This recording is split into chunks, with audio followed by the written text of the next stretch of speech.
He was a respected surgeon, a devoted husband, and a loving father, until a late-night phone call from his teenage son revealed the unthinkable. His wife and his own brother caught at a motel. What followed wasn't just heartbreak. It was war. And this man, he didn't just survive it. He destroyed everything they built and rose higher than ever before. The soft hum of overhead lights at Green Lake Medical Center accompanied Dr. Michael Seo as he wrapped up a long day in the pediatric unit.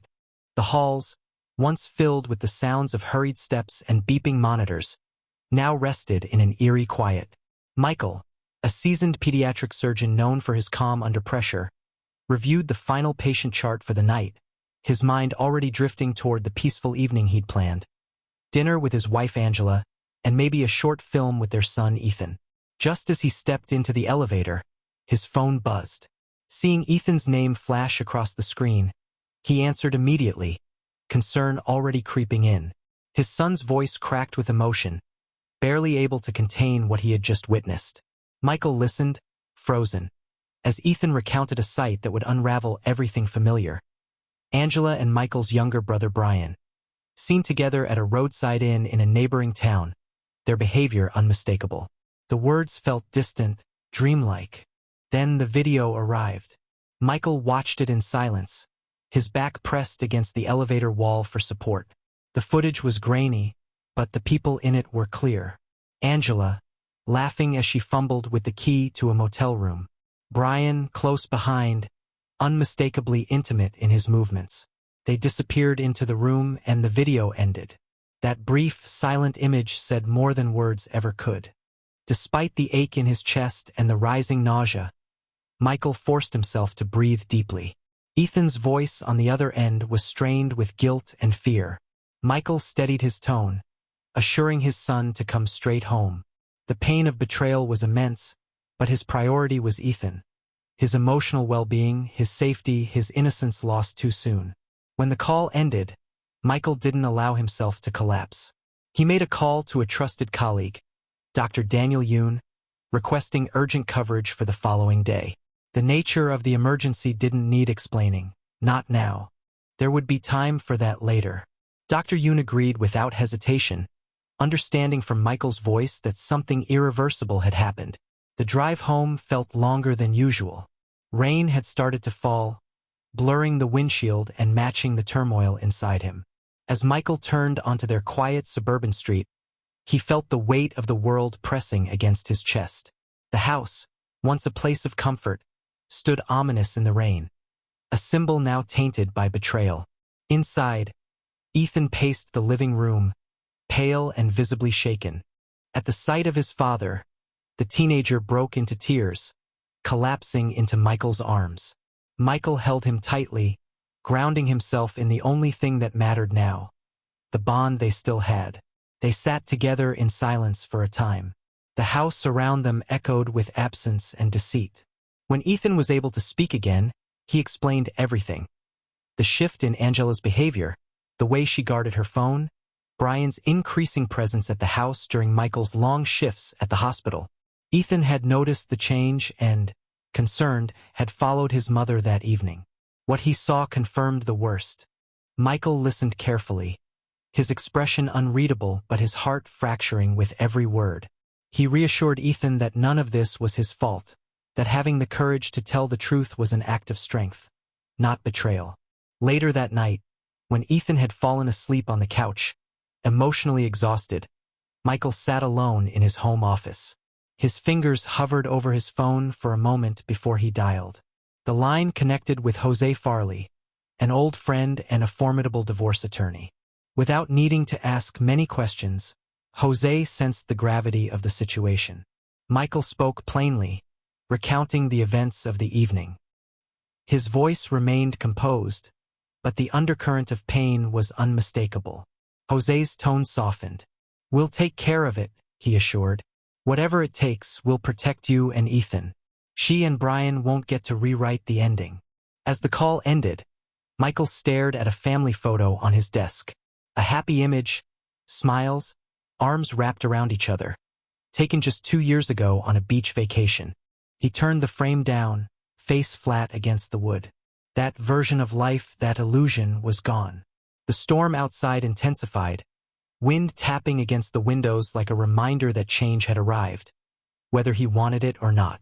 But inside, something had shifted in Michael too. The betrayal had wounded him, yes, but it had also ignited a sense of purpose. Not revenge, but clarity. Clarity about what truly mattered and what had to be done next. Tomorrow, he would begin dismantling the life he thought he had. Tonight, he would sit in the quiet, beside the son who still believed in him, and start preparing for war. The rain had stopped by morning, but the storm within Michael Seo still raged. As light filtered through the windows of his home, he moved quietly, organizing his thoughts with mechanical precision. His son Ethan was still asleep, curled on the couch, unaware that his father had spent most of the night pacing, strategizing. Michael had always been deliberate in his decisions, both as a surgeon and as a man. This time would be no different. He had lost control once when trust was shattered, but he wouldn't lose it again. He began by gathering important documents.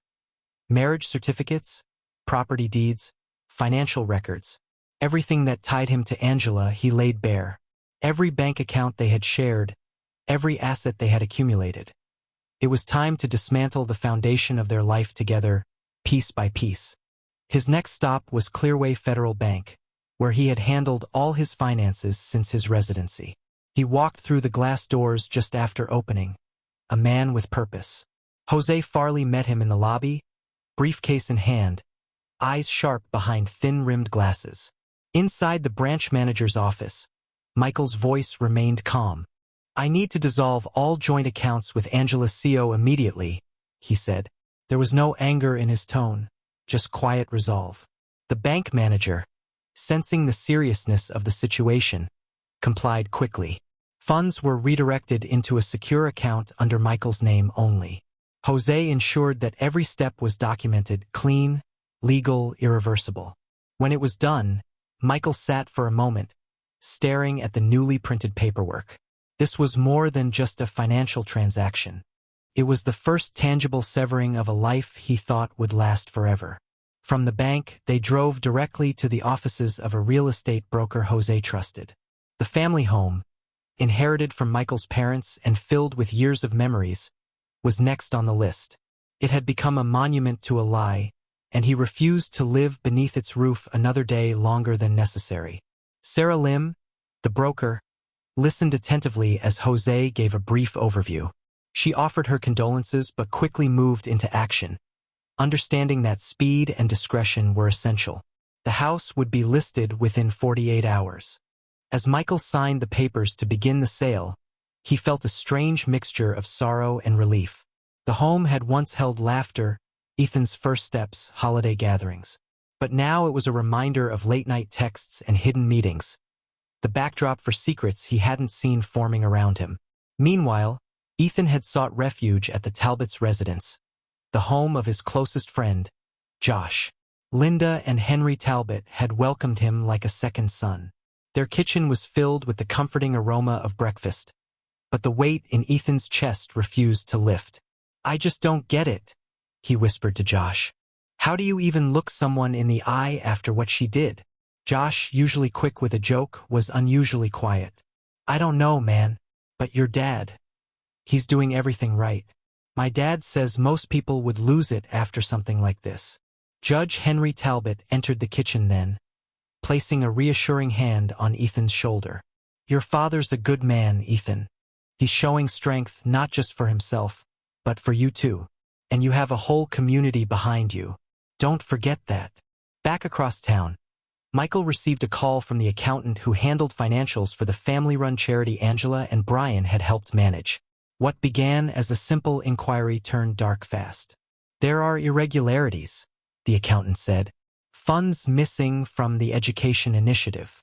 Transfers authorized under your name, but not from your devices. We've traced some activity back to Angela's credentials and Brian's too." Michael gripped the edge of his desk. What had started as betrayal in the bedroom had bled into something criminal. Angela and Brian hadn't just broken his heart. They had exploited his trust for financial gain.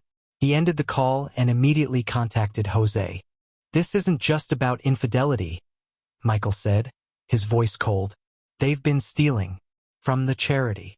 Jose's response was immediate. "That changes everything.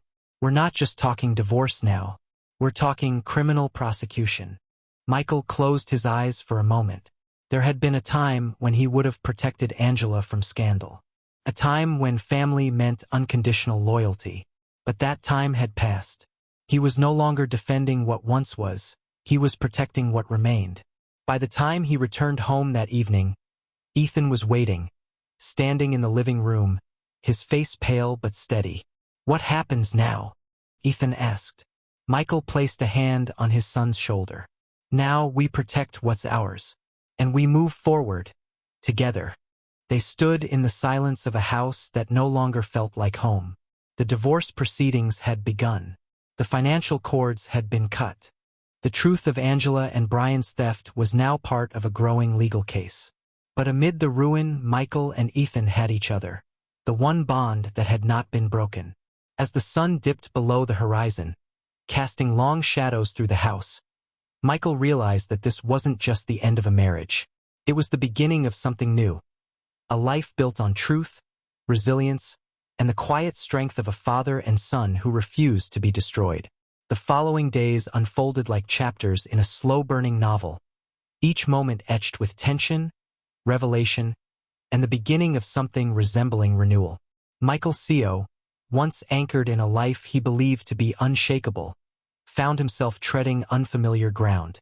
Gone were the routines that had once structured his world: shared breakfasts, late-night calls with Angela, visits from his brother Brian. All of it now felt like a set on a stage that had been quietly dismantled while he wasn't looking. While the legal proceedings marched forward and financial separation took shape, Michael channeled his pain into work. His hands, trained for precision and healing, found peace in the operating room. At the hospital, word had spread quickly about the situation, as it tends to in places where gossip travels faster than test results. Yet despite the whispering hallways and passing glances, he showed up each day with the same determination he had before, perhaps stronger now.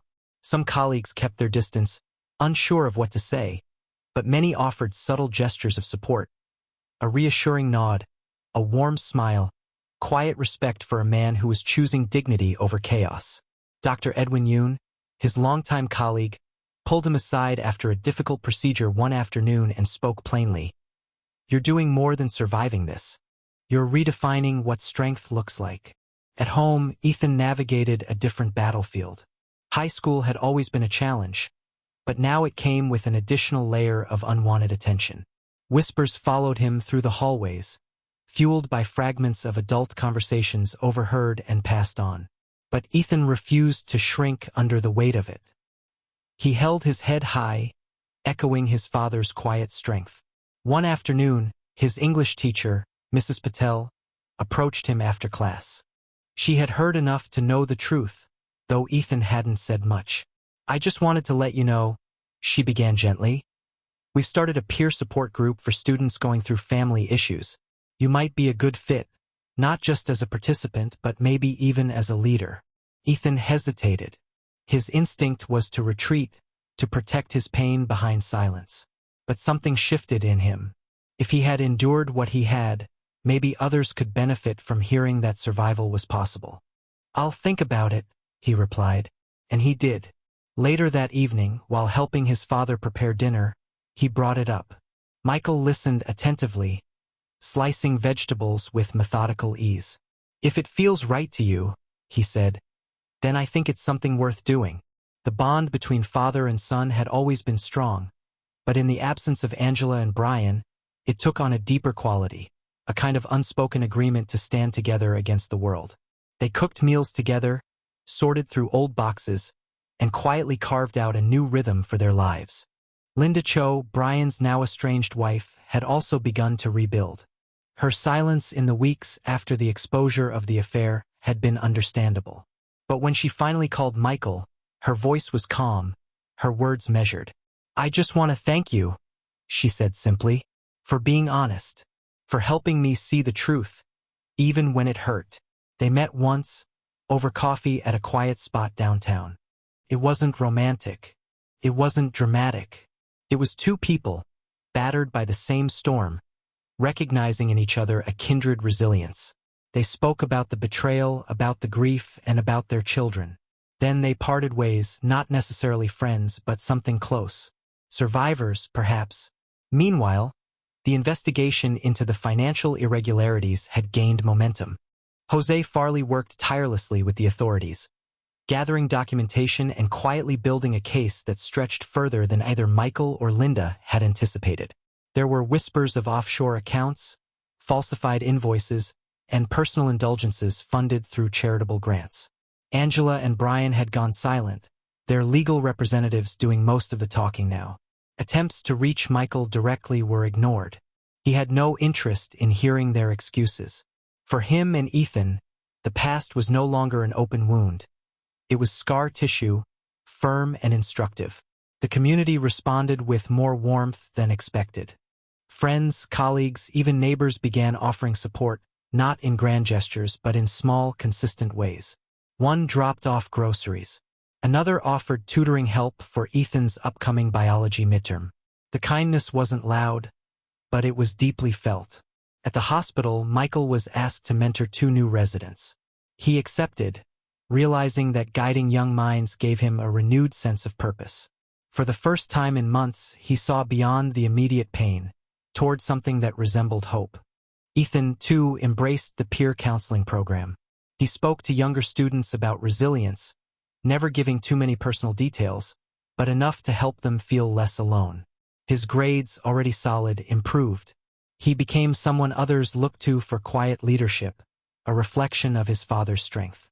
One evening, after a long day at work and school, Michael and Ethan sat together on the back patio of their slowly emptying house. The for sale sign had gone up just that morning. Boxes lined the living room, their contents ready for the next chapter. As the sky faded into a soft dusk, Michael turned to his son. "This house has seen a lot," he said. "But it's just a place. What matters, what really matters, is what we've kept intact." Ethan nodded. Us. 3 months had passed since Michael and Ethan Co. had packed up their lives and left behind the city that had once defined them. Now, in a quiet town on the outskirts of Portland, they stood outside a modest 2-story house, surrounded by tall pines and unfamiliar silence. It wasn't large nor luxurious, but it was theirs, untouched by betrayal, free of memories tainted by lies. Ethan stepped onto the front porch, his eyes scanning the street. It was quiet here, peaceful. No more glances from neighbors who knew too much. No whispers at school. For the first time in a long while, he could just be himself. Not the kid whose mom cheated with his uncle. Michael placed a reassuring hand on his son's shoulder. They had made it through the hardest part. This was their chance to begin again, not as victims, but as people who had chosen strength over bitterness. The adjustment wasn't instant, but it was steady. Michael began his new role as chief of pediatric surgery at Eastside Memorial Hospital, a position offered to him after his reputation had reached the board through colleagues impressed by both his surgical skill and professionalism in the face of personal crisis. On his first day, the chief of surgery, Dr. Marcus Chin, welcomed him with a firm handshake and honest words. There were some concerns, given the media attention, Dr. Chin admitted. But your record is exceptional. You've earned this. Michael nodded in appreciation. He didn't need sympathy, only a chance to prove that his past didn't define his future. He buried himself in work, taking on complex cases, mentoring younger doctors, and slowly rebuilding the sense of purpose he had feared he'd lost.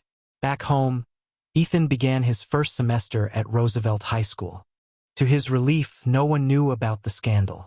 Here, he was just the new student, quiet, observant, a little guarded, but open to connection. He joined the school's peer support initiative, where his experience helped him relate to others struggling with personal issues. He didn't overshare, never mention names, but his empathy was unmistakable. People listened to him. During a lunch break, he overheard a few students discussing a new volunteer opportunity at a local youth center. Curious, he joined the conversation and introduced himself. A girl named Jenna, who helped organize the program, invited him to come by. That weekend, Ethan visited the center and immediately felt a connection. The place was filled with kids looking for a safe space, and he understood what that meant better than most. Meanwhile, Michael began receiving messages from Angela and Brian. Emails, missed calls, even letters. He didn't open them. He deleted every attempt without hesitation. Ethan asked him once if he had read any of them. Michael shook his head. They made their choices. We made ours. Their new life unfolded in quiet, meaningful layers. Weekends were spent exploring hiking trails and local parks. Evenings included home-cooked meals, shared books, and conversations that ranged from casual to reflective. For the first time in months, their home felt warm again, not because of its decor, but because of the absence of deceit. One evening, Michael received an unexpected phone call. It was Linda Cho, her voice steady but soft. "I finalized the divorce," she said. "It's over. I thought you should know." Michael congratulated her, sensing that beneath her composed tone was a woman who had walked through fire and survived. They spoke for a few minutes, nothing dramatic, just two people who had endured similar wounds and were now on separate paths to healing. There was no bitterness, no regret, just understanding. As the weeks passed, Michael found himself more grounded than he had been in years. He no longer defined his days by what he had lost but by what he was building, with Ethan, within his career, and within his own sense of identity. He had learned to live with the silence of absence, Angela's voice, Brian's laughter, and had filled that space with something far more powerful: peace. Ethan, too, thrived. His grades remained strong. He began considering a career in medicine, inspired by his father's resilience and passion for healing. During dinner one night, he finally said it aloud. "I think I want to become a doctor." Michael didn't respond immediately. He looked at his son. Taller now, more mature, eyes sharp with purpose, and smiled. "You'd be good at it," he replied. "You already are." They both understood that their bond, forged in pain, had evolved into something unbreakable. The house they now lived in, though still unfamiliar, had become a place of growth, not memory. There were no ghosts here, only roots slowly taking hold in fresh soil. They had turned away from betrayal, closed the door on the past, and stepped into a future built on integrity, mutual respect, and quiet strength. No longer defined by what had been done to them, Michael and Ethan Seo were finally living on their own terms. Nearly 5 years had passed since the day Michael Seo's life collapsed in a single phone call. What had started with heartbreak at a cheap motel had become the catalyst for a complete transformation. The pain, once raw and unbearable, had softened into something else, a source of strength. Time had not erased what had happened, but it had reshaped it. Michael had since become one of the leading pediatric surgeons in the Pacific Northwest. His groundbreaking work with a new surgical method on a rare congenital heart condition had not only saved a young girl's life, but caught national attention. He spoke at conferences, mentored young doctors, and led medical outreach programs for underserved communities. The scars of his past were no longer visible to most, but they remained beneath the surface, not as wounds, but as reminders of how far he had come. Ethan, now 22, was in his final undergraduate year at a respected university in Northern California. He had stayed true to his vision and pursued pre-med, driven by the quiet resilience his father had modeled for him. Between classes and lab work, Ethan volunteered at shelters for at-risk teens, offering support through lived experience. He didn't share the full story, but he didn't need to. The steadiness in his voice, the patience in his presence. It spoke louder than words. Michael and Ethan had built a life based on truth and integrity, one brick at a time. They kept up their annual camping trips, a tradition born out of necessity in the early days, now a cherished ritual.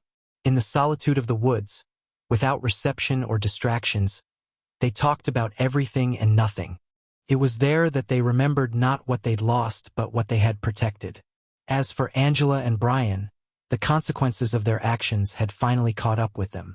A lengthy investigation revealed a tangled web of financial fraud tied to multiple charitable organizations, including the foundation Michael once trusted them to help manage. After several court proceedings, both were sentenced to prison.